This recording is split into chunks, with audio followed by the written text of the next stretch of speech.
is up, Motive in Motion family? Thank you for tuning into a brand new, another morning session. Here we are in the early morning. It's a beautiful day, amazing weather. Today we're going to be talking about 4 tacit points of strategy, and they are strategy, the art of war by Sun Tzu, and also the next part of the Eastern versus Western strategy and how they work in business and life. And then finally, we're going to be talking about general East and West philosophy and concept in life. So today what we'll be covering again, as I said, is the umbrella of 4 strategy points. The main strategy is exact strategy, life, business, everything that you can conduct yourself with and make yourself better in a strategic point and a very calculated point of view.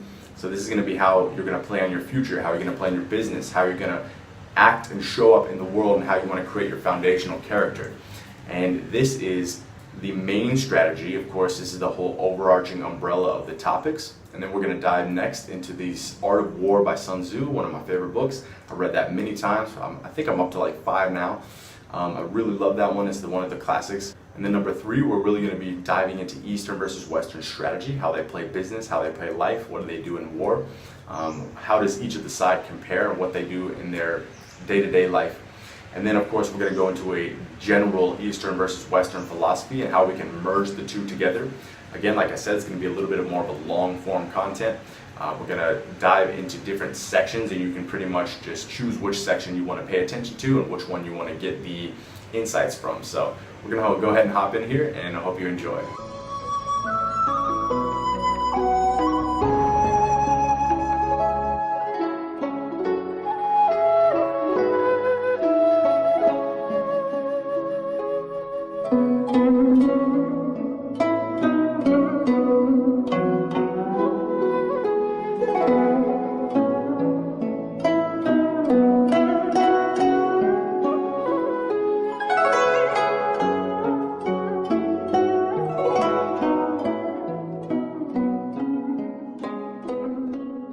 So before we hop in here, I want to actually tell a small anecdote about the story of the concubines. So you can do whatever you will with this wisdom, whatever you will with this parable from Sun Tzu's time, but I want to share a quick condensed version of it. So in the times of Sun Tzu, in the times of 500 BC, about when he was leading these generals in China, or leading these other generals, leading these wars and these conquests in China, he was a great war general himself.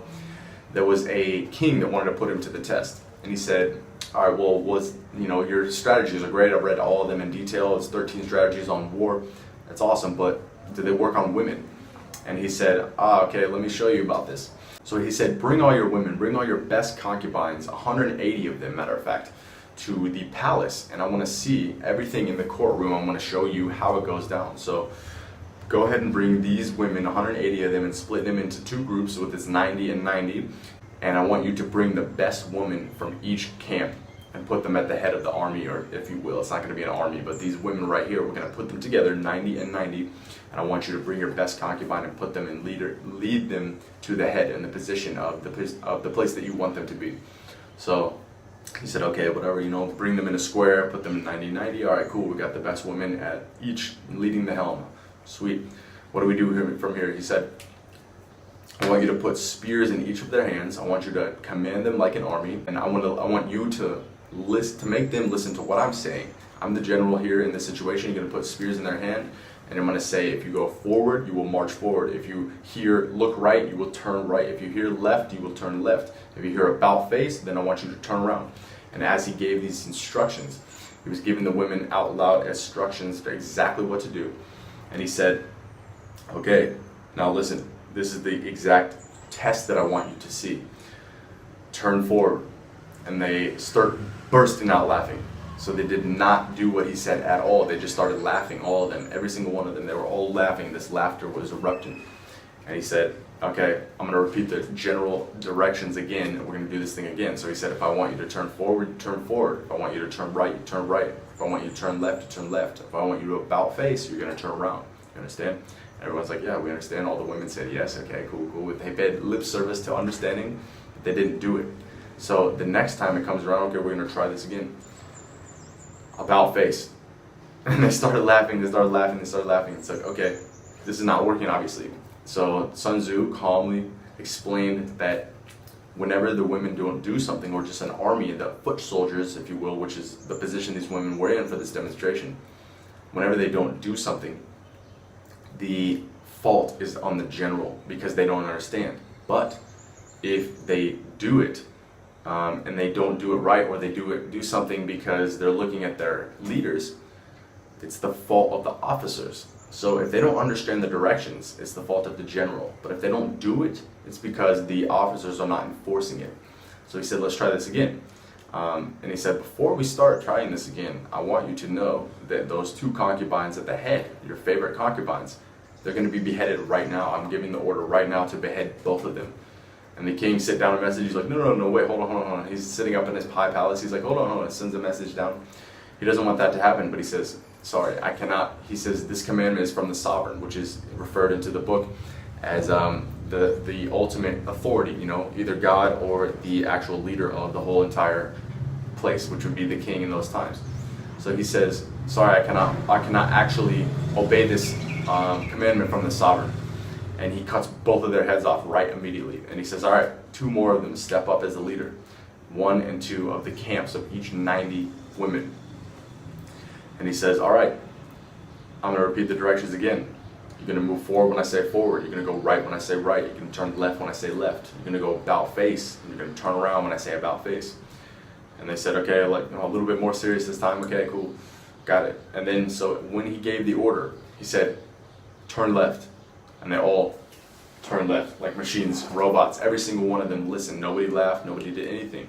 And he said, cool. Now this army is fit for business. This army is ready to roll because they're disciplined. They will listen to their officers. They will listen to their generals. They will understand the commandments of the sovereign. So I want to impart you with that story before I start with this strategy, because that is the most important part of anything. I'm not going to interpret it for you. I'm going to let you go ahead and draw whatever wisdom and whatever value you'd like from it, because it's not for me to put my subjective understanding on it. I'm just going to relay the story and relay it in modern terms, so I hope you'd enjoy that. And we're going to move into the art of war and the book and its concepts now.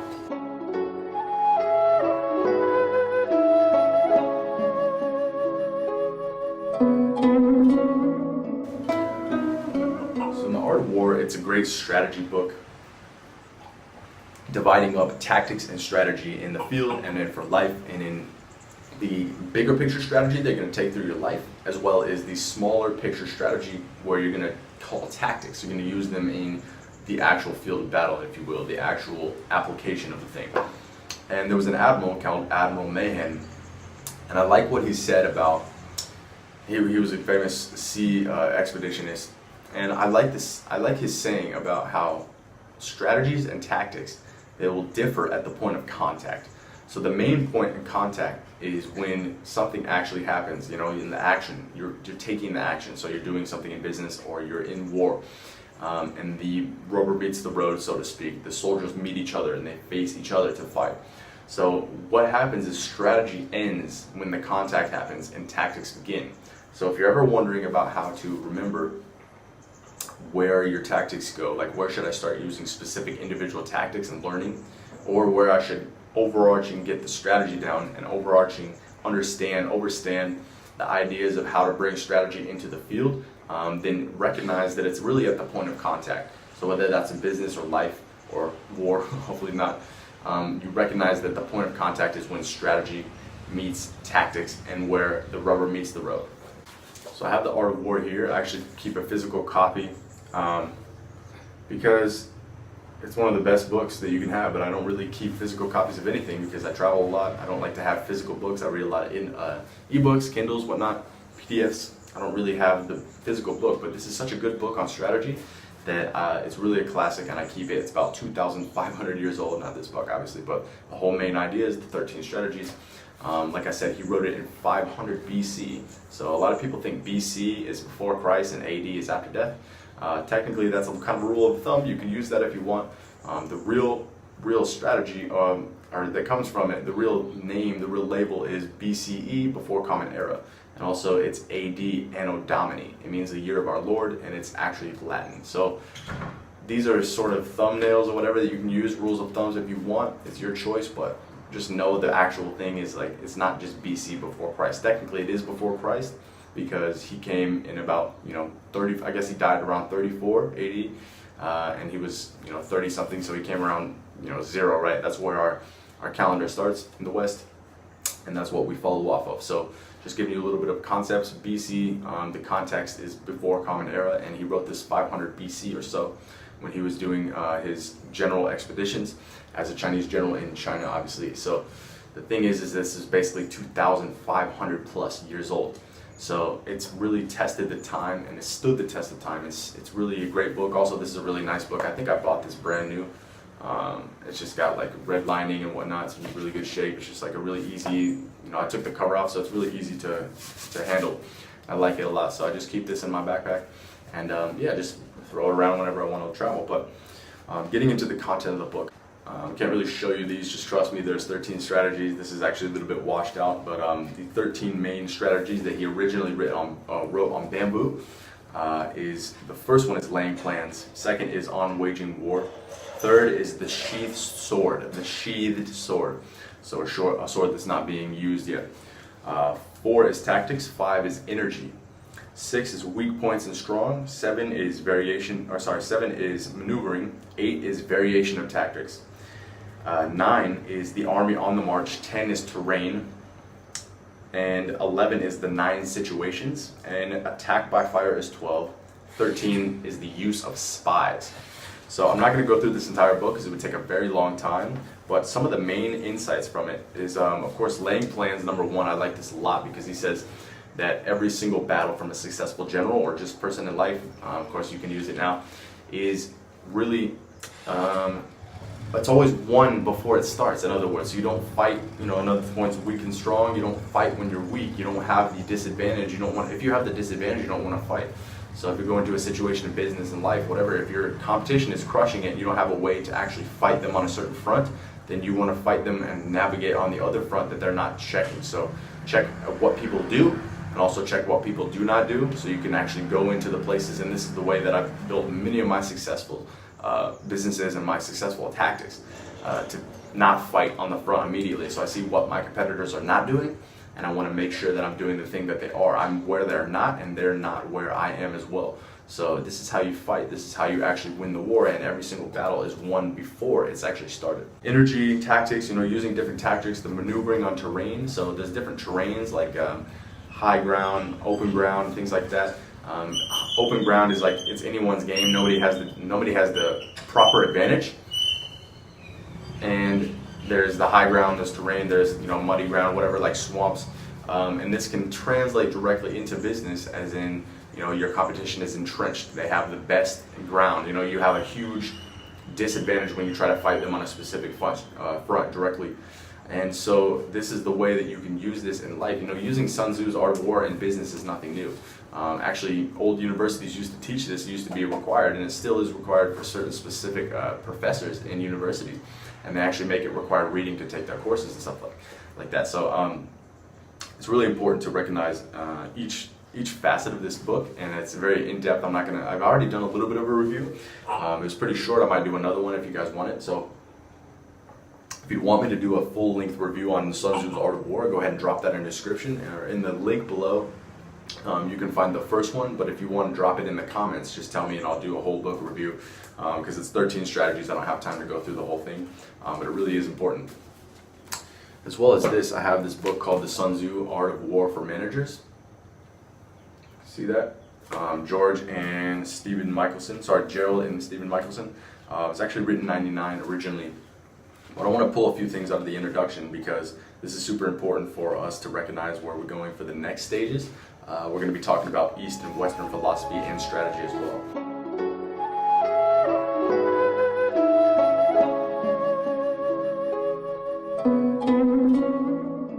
So something from the introduction that actually really stuck out to me was the fact that Napoleon actually had it was rumored that Napoleon had an English translation of the actual Art of War by Sun Tzu.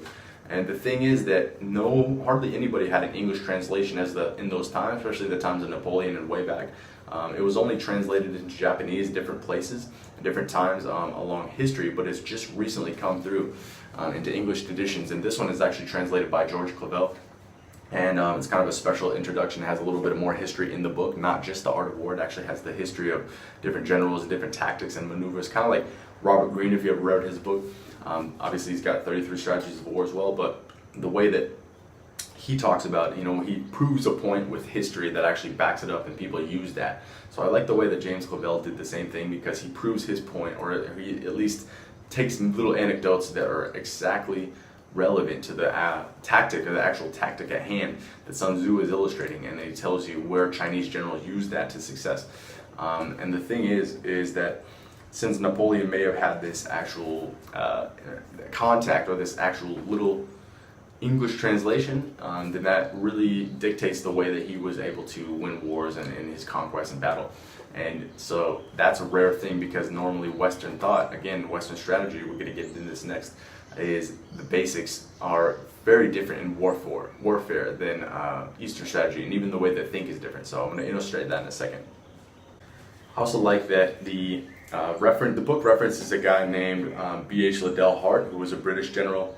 He was a military strategist, and the Chinese officers that they had were actually trained from his books.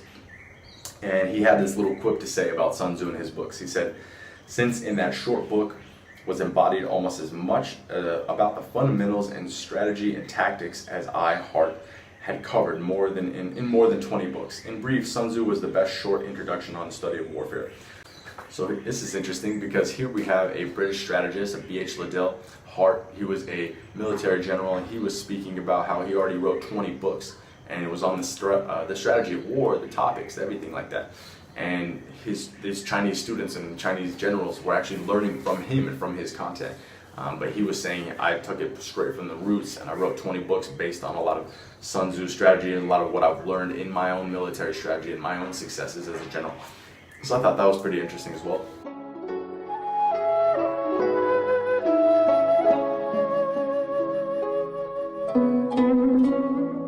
Now I want to shift into the Eastern versus the Western strategy for war, and for specifically the strategy of how they plan and how they think about things in life and business. Because this is an interesting point here. There's a book called On War by Karl von Clausewitz, and that's a German officer who wrote around Napoleon's time. And it really has been a background for a lot of the Western strategy, specifically on war. There's On War, there's On Strategy, which is another book. There's also 33 Strategies of War. Of course, there's all these other books that build off and they hinge off of this idea. But some of them depend on where you're coming from. So a lot of them pretty much all of them have taken something from Sun Tzu, except for the West, because recently the West has done its own thing until a time, because only recently has it been able to take from the Eastern strategies, because it wasn't even actually translated into English, so it had no basis in that, because we didn't know what to do. So a lot of the war generals and the strategies coming from On War, this book On War by von Clausewitz, and he was a German officer. And so what he was saying was a lot of the foundation of Western thought, Western strategy. And I really like how this book outlines that in the introduction. So I really like that, because this introduction, and of course this whole book, I mean, really like there's strategies from actual business owners that use their strategies from the art of war into their business. You can read through the book. You can get all the I think it's like 50 basic ideas, basic structures, basic strategies, and you can hear a lot of these CEOs and a lot of these accomplished executives that are using the exact strategies from that book, and they're using it to make successful businesses and have a lot of wins in their competition, in their entrenched markets, and in their business with their rebranding, their strategy, and how they market. And it's really interesting in this book, because it talks a lot about that, and it takes everything it does from strategy of art of war from Sun Tzu, and taking the strategy from 2,500 years ago that's been tested in time. So check that book out, definitely recommend it. Another thing I want to highlight about the strategy of Eastern versus Western philosophy in business and life is specifically in Western philosophy for strategy. We play chess. Chess is a chess game. Basically, is the moving of different pieces. We have different pieces that do different things. They have different motives, different ideas, and we're trying to beat someone by using a calculated attack of each specific strength, and obviously minimizing our weaknesses. But in the East, in Asia, China, whatever, they play Go. And Go is a different game. It's very similar to chess, but the whole main idea behind Go is that you're trying to capture and win and use as little of your forces as much as possible. So you lose the least amount of people to get the most gain, and or pieces, if you will. Speaking in kind of metaphor, but this is also the way that the Vietnamese won the U.S. war. So they call it the U.S. war in Vietnam. I lived in Vietnam for about a year, and the Vietnam War is what we call it in America, but that's a war that we lost. I mean, everybody loses in war, of course. Like, I don't think there's a winner or whatever, but the people down in history, going down in the history books as the winners, as the people who fought for what they needed, then that's, through Ho Chi Minh and Saigon, and how that city was created and how everything fought back against the Americans and how they won. They used guerrilla warfare, they used their guerrilla strategies to use, even just small in number. The Vietnamese are very small people. So, of course, their nation is much smaller than America, but they're small in stature. So the fact that they were able to beat the bigger, larger Americans, as well as the more strong and bigger forced, technically well-stocked, better stocked Americans, is just another enunciation for the fact of go and versus chess. And so it's Western versus Eastern strategy, and this is how we play different life, business, and war games.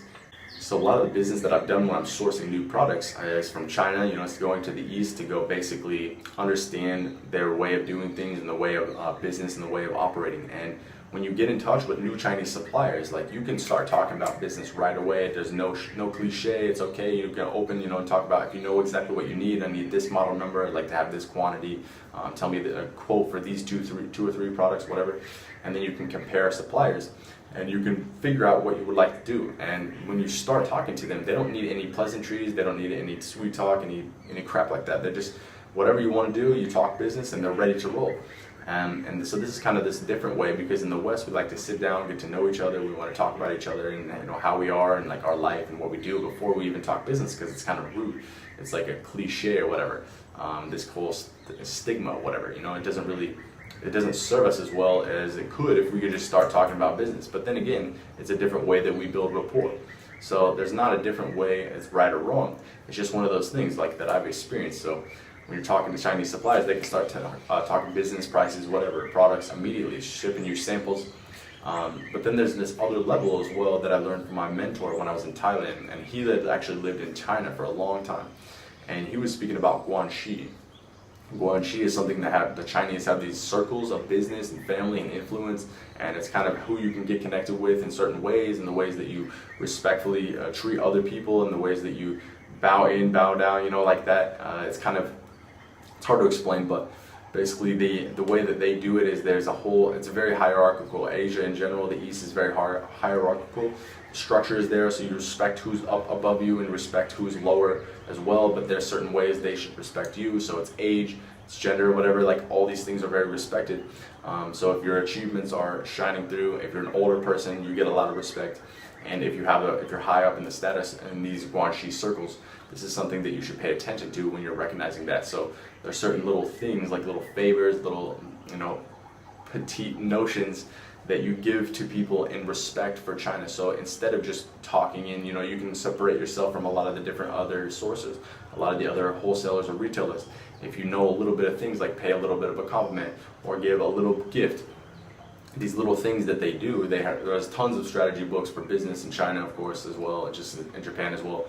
But you can dive into that later. Thick Face, Black Heart. Some of these books are really just about how they do business and how they work and how they operate. So you really need to understand that when you're hopping over to the world from the Western world, because we do a lot of different business in a different way. And so if you're coming from the far West and you're going to the far East and you're trying to learn how to operate and how to be respectful and how to get what you want as well as giving them what they need, it's really something that you should search up for guanxi. And it's really interesting how people do different things in different ways. So Japan, they get way drunk, go to karaoke bars. I've been in Japan as well. They do the throwing dart boards or whatever, and they do getting drunk and getting to know each other. And it's kind of like a prerequisite that you would get drunk with them and smoke a cigarette. Even if you don't smoke cigarettes, kind of like disrespectful not to. So they have that way of the West as well, sort of, where it's like they start doing business to really get to know each other. They don't even talk about business until later on. So it's not kind of like that jump in and start talking about business with them, but they do have that because they'll get right down to it as soon as they know you. So they have to go through this threshold. You kind of have to pass through it. And that's how there's different ways that we operate. And so in business and life, and of course in war and strategy. So moving on to the main philosophy is the next one. But I recognize that there's a lot of business strategies that are different in the East and the West, and how we do things, and how we operate, and how we present ourselves. So short note, of course, just check out these two books. I'll link them in the description. Sun Tzu's Art of War for Managers, and then of course The Art of War. The original book, of course, I would pick up that one first. And I'm gonna do a longer Art of War summary if you'd like it. So check out that in the comments. Just leave me a comment, and then I'll work on that later, because I'm not sure if you guys want that or not. So if you do want that, we'll do that. And also, if you like this content, go ahead and like this, share this, subscribe. Go ahead and subscribe to get new videos. And when you hit that subscribe button, hit the bell next to it, so you actually get notified of all the new videos. But yeah, so we'll move on to the last point, which is the Eastern versus Western philosophy.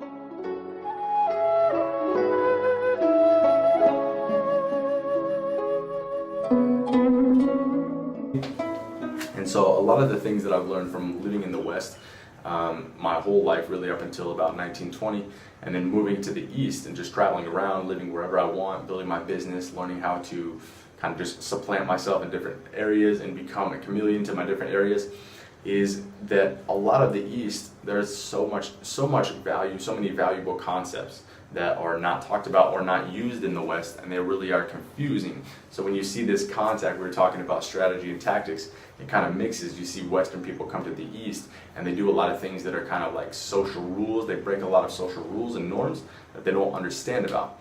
So one of those things that comes to mind very quickly, and I've learned very fast when I was here, is saving face, like understanding how to save face and how to help other people save face. So the saving face notion, basically, if you don't know, is basically learning how to keep everything cool and chill at all times, and go with the flow and keep everything flowing in the natural order of things, instead of disrupting the flow, instead of getting angry at something, instead of having an argument in the street or whatever, or having a fight, or letting things bubble up and to make a bigger thing with a lot of other people involved. The whole thing about in Asia, the East has a great notion of just saving face. And this whole saving face thing is like, you never see people in fights out on the street. You never see people even arguing or yelling, hardly ever, in Vietnam, China, Japan, Thailand, Cambodia, wherever, Malaysia. It's like everything is just chill, it kind of flows.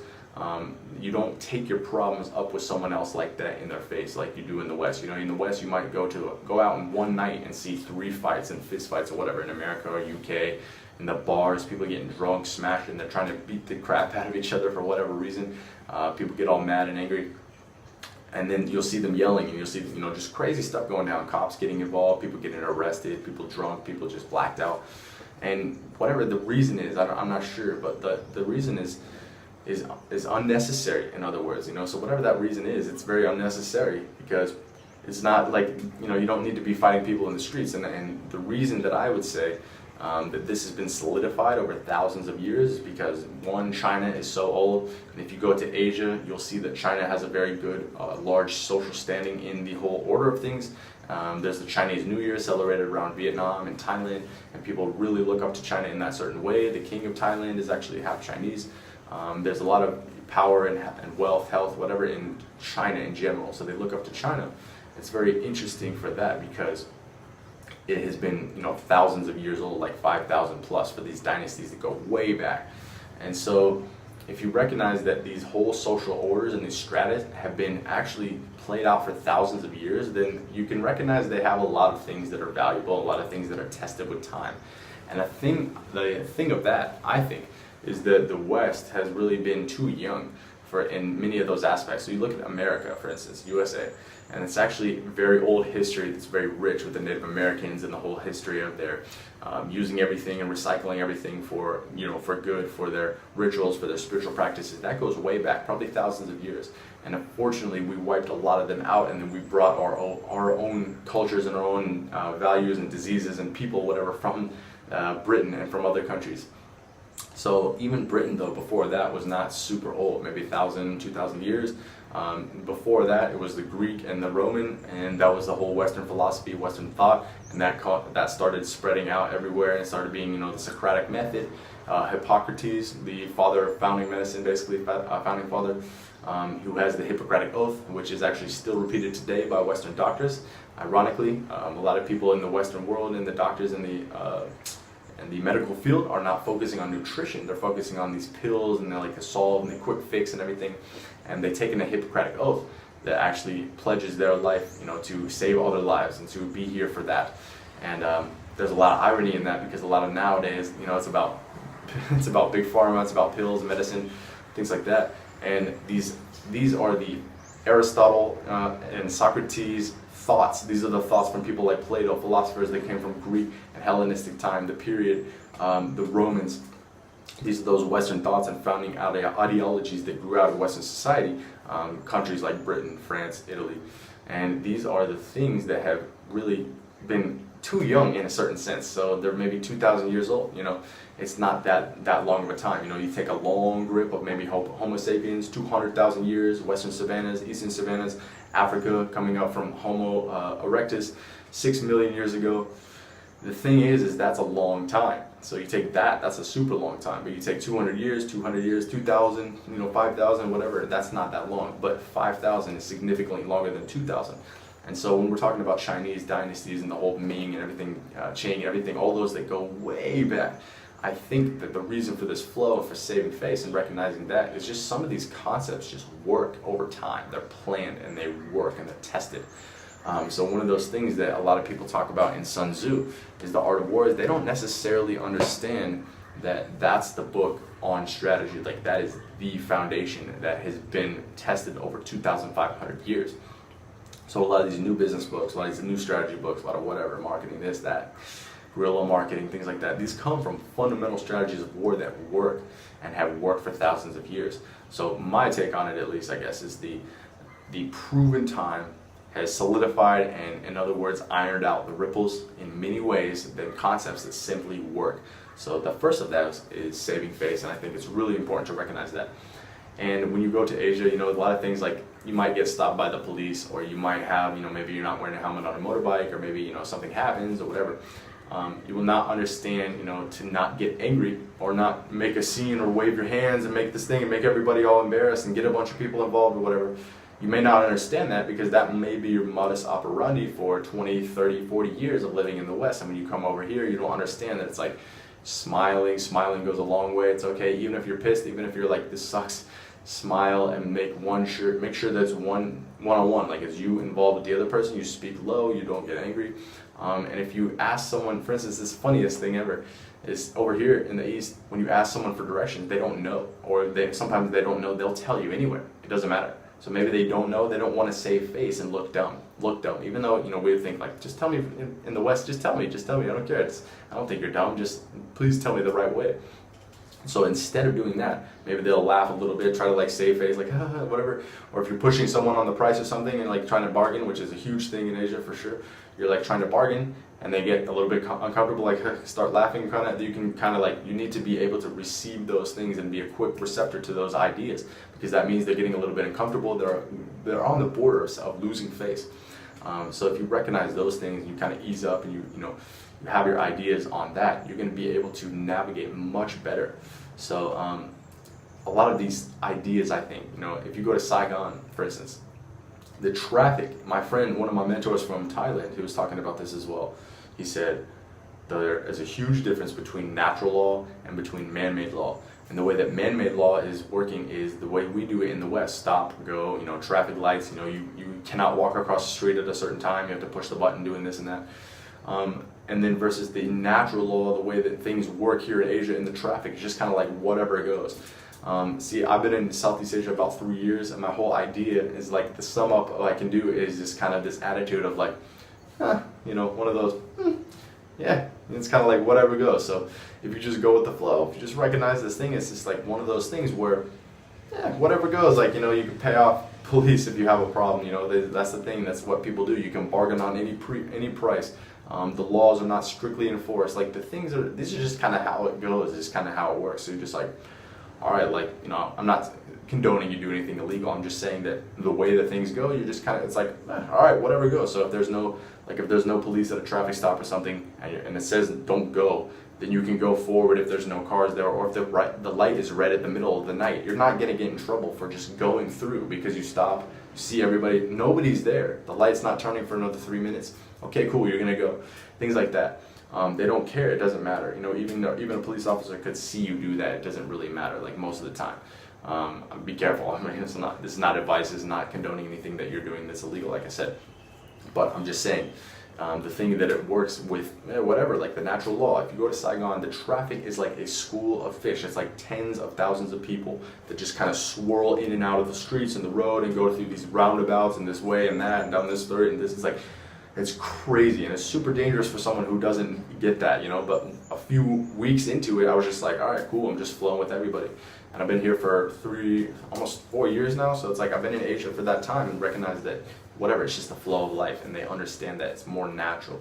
And that's why a bigger piece of Alan Watts, you know, he just brought a lot of that Eastern philosophy to the Western ideals. And so that was how we were able to change a lot of things in the last, 30 years or so. The way we think and the way we have Buddhism incorporated in a lot of things, these yoga, these practices. That's another thing, meditation plus yoga. A lot of these things that originated back in India, they were extremely old. You know, India is extremely old as well, thousands of years old. And these practices simply work from Hinduism, from Buddhism, meditation and yoga. Yoga is amazing for the body, for the mind, for the spirit. Meditation is amazing for just peacefully relaxing, being able to do that. They work on that in Bali, they work on it everywhere you go, Thailand, Vietnam as well has some of that. Offerings for the spirits, the spirit world, things like that. These are really just these cemented concepts that you have, and you experience them when they're, they're pretty much foreign to you because you've never been into those type of countries and those environments. When you come over here, it's real as the things you can touch and the tangible things.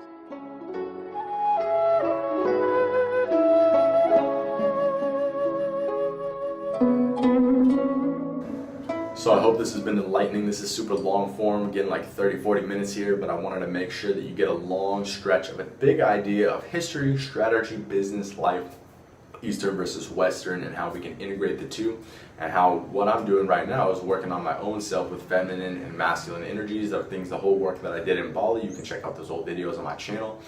Integrating the ideas, the masculine and the feminine ideas, to become both, to become very strong in both, and also the Eastern and Western philosophy of where I'm from, where I came from, my roots in Wales and England. Like, this is where my actual family came from, all the way back to, from America and then to Wales, and then, the balance of who I'm becoming here, who I can act like here, who I can feel like I can learn from as well here, and what type of overarching paradigms that can really help me integrate the West and the East and the philosophy in my strategy, as well as how I can play that into business and what I can do to compete, how I can brand myself better, how I can sell services that are superior, how I can market superior, and as well as how you can do the same. So it's a lot of different things that you can combine. And if you read The Strategy of War, you'll be able to definitely grasp a lot of these concepts and be able to understand them on a very deep level, as well as you start connecting things and collecting your ideas and data, and these different neural synapses that will start to fire because you're collecting all your ideas and you're merging them together. And you're holding two ideas that are cognitively dissonant in a different way, but then you sort of merge them together and you can find out kind of what you're focused on. So I hope you guys enjoyed this video about the strategy of war. Check out other books like On War by von Clausewitz. Check out Art of War by Sun Tzu. Check out Robert Greene and his 30 Strategies of War. Definitely check out the whole spectrum of books.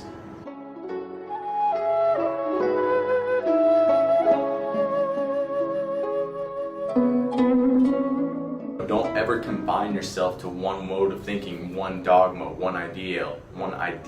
Because the more that you read, the more that you learn, the more that you study, the more you'll be able to connect and understand people, politics, history, sociology, psychology, everything. You'll be able to wrap it in your own mind, and it really can connect your own worldview, and it's really important.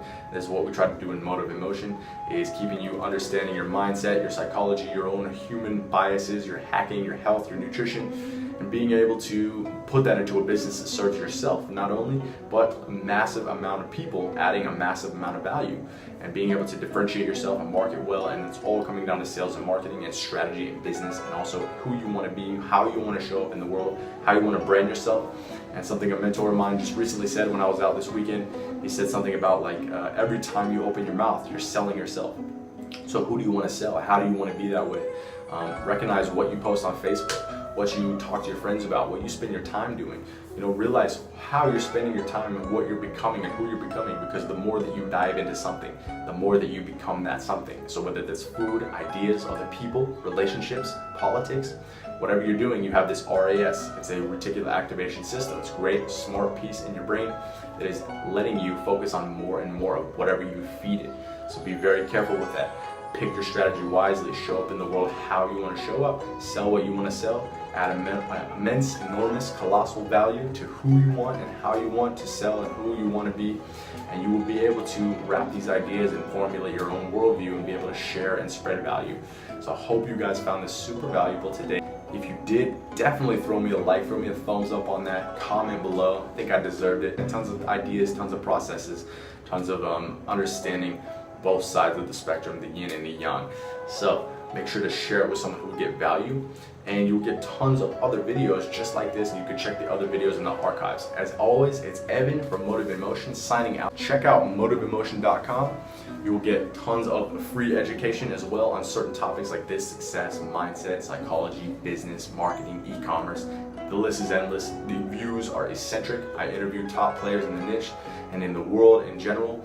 People doing big things, people doing amazing things, and I hope you guys have an amazing day.